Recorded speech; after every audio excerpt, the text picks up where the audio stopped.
Hey, this is Teacher Terry with another installment, Online Adventures. Whoa, guess what? Do you have a contract? Do you believe in that contract? Do you think that contract's really going to help you out? Say, whoa, I got a contract. Let me tell you. No, it's not going to help you at all.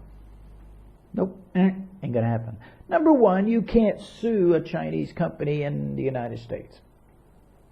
Now, I have been consulting, wondering if you cannot hold a U.S. subsidiary like VipKid or some of the other online companies that are based in America liable, because there's a law that if you commit a crime in another country that's against the law in America but legal in their country, you still can get charged for it.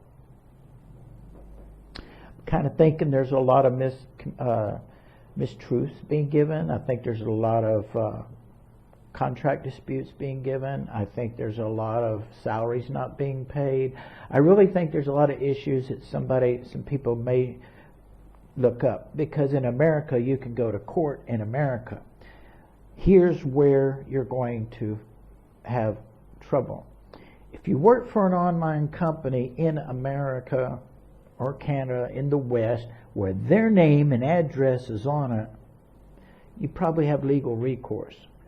If that company is home-based and addressed in China, you don't. Why? Surprise! A contract in China is not valid unless it's written in Chinese. If you want to get terminated, or if you want to have your application or job denied immediately, ask for your contract to be written in Chinese. Tell me you want 2 copies, one in English, one in Chinese, and you just killed yourself. Because the Chinese understand they're liable under Chinese law to pay you and to do certain things.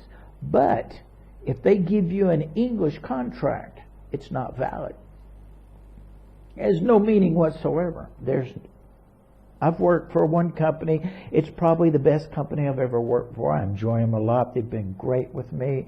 I don't really have to worry about a lot with them. I mean, we've had our agreements and disagreements, but we're able to work together as a family. It's a small company. I haven't had a contract in 2 years.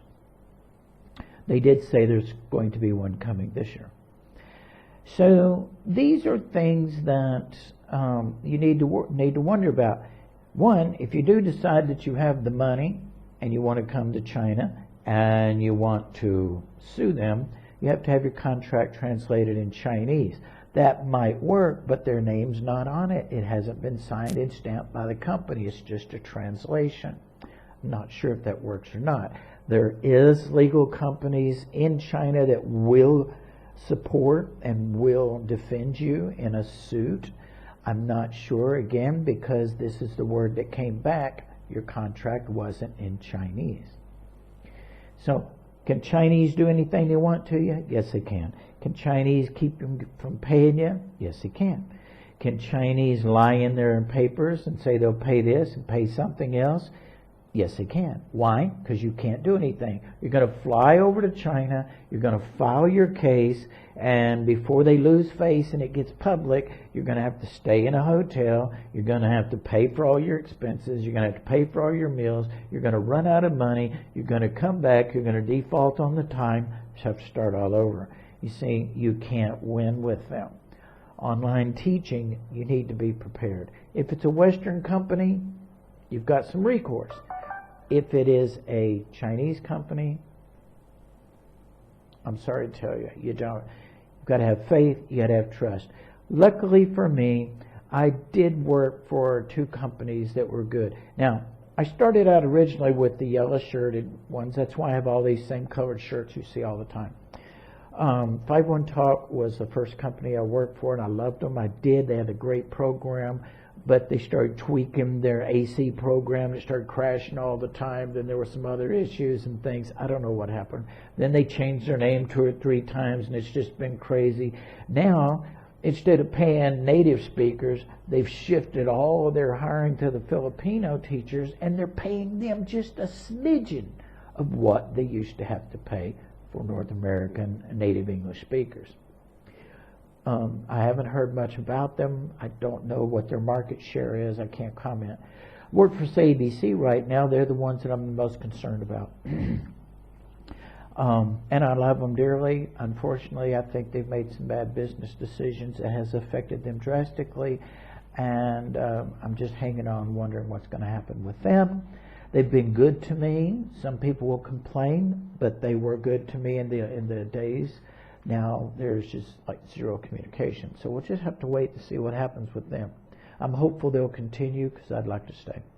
I do work for 2 daytime companies. I'm not going to mention them because, number one, they're small and they haven't got enough to keep everybody on a full schedule. There is one that I'm concerned about because I'm seeing a whole lot of new teachers were hired, inexperienced teachers becoming mentors, team leaders, all because they got the right talk, the right yeses. But I've seen some of them teaching and stuff. I'm not sure where they're focused, but they're still my favorite all-time family type company. The other one is another small company. I like the way they operate better. I like the way they allocate their lessons, their material, the way they use it in the classroom better. But if you put them both on even par, my love is with my first one. The other one's right here. So these two I want to hang on to. I want to keep them. They're daytime companies. Anyway, that's it for this installment. That's called Contracts, and I hope that you can relate to what I'm saying. If you think you got a contract, really, in all reality, if it's a Chinese-based company, you don't have anything but hope and faith. Thank you for listening. See you the next time.